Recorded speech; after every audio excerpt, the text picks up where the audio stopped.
ମାଛ ଅଛି, ଏଠି ବି ମାଛ ଅଛି। ଏଇଟା କଣ ମମି? ଏଇଟା ତୁ କହୁନୁ ଏଇଟା କଣ?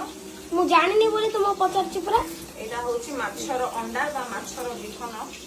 ଆଉ ମାଛ ରାନ୍ଧିବାଟା ଖାଇବାଟା ଯେତିକି ଟେଷ୍ଟି ତାର ବିହନ କରିବାଟା ସେତିକି ମୁଣ୍ଡ ବଥା।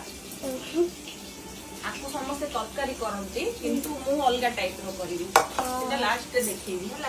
ସାଙ୍ଗମାନେ ମିଷ୍ଟର ବେଶୀ ଡାଉଟ୍ ଥିଲା ଯେ ଏଇଟାକୁ ମୁଁ କେମିତି କରୁଛି। ତ ଦେଖନ୍ତୁ ପିଆଜ ଲଙ୍କା କାଟିଦେଲି, ହଳଦୀ ଲୁଣ ପକେଇଦେଲି, ଏଇଟାକୁ ଏବେ ଭଲସେ ଚକଟିଦେବି। ୟାର ରେସିପି ମୋତେ ବହୁତ ଜଣ ପଚାରୁଥିଲେ କିନ୍ତୁ ସୁବିଧା ହେଉନଥିଲା, ମୋତେ କେବେ ମାଛ ଆସିଲେ ଅଣ୍ଡା ଆସିବାର ନାହିଁ। ତ ସେଇଥିଲାଗି ଆଜି ସୁଯୋଗ ପାଇଛି, ତ ରେସିପିଟା ଆପଣମାନଙ୍କ ସହିତ ସେୟାର କରିଦେଉଛି। ତ ଭଲସେ ଘାଣ୍ଟିଦେଲି ୟାକୁ। ଏଠି ତେଲ ବି ଆମର ଗରମ ହେଇ ରହିଛି। ତ ଏବେ ଆମେ ଆକୁ ୟା ଦେହରେ ପକାଇଦେବା।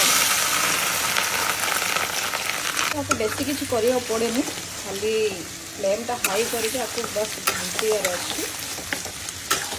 ଆପଣମାନେ ବି ଥରେ ଏଇ ପ୍ରୋସେସ୍ରେ କରନ୍ତୁ, ବହୁତ ହି ଟେଷ୍ଟି ଲାଗିବ ଖାଇବା ପାଇଁ।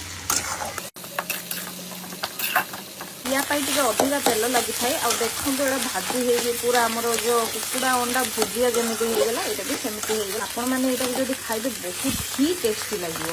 ଆଜି ତ ମୁଁ ମାଛ ଅଣ୍ଡା ଭଜା ରେସିପି ମୁଁ ଆପଣମାନଙ୍କ ସହିତ ସେୟାର କଲି। ଯଦି ଆପଣମାନଙ୍କୁ ଭଲ ଲାଗିଥିବ ତାହେଲେ କମେଣ୍ଟ ସେକ୍ସନରେ ମୋତେ ନିହାତି ଜଣାଇବେ।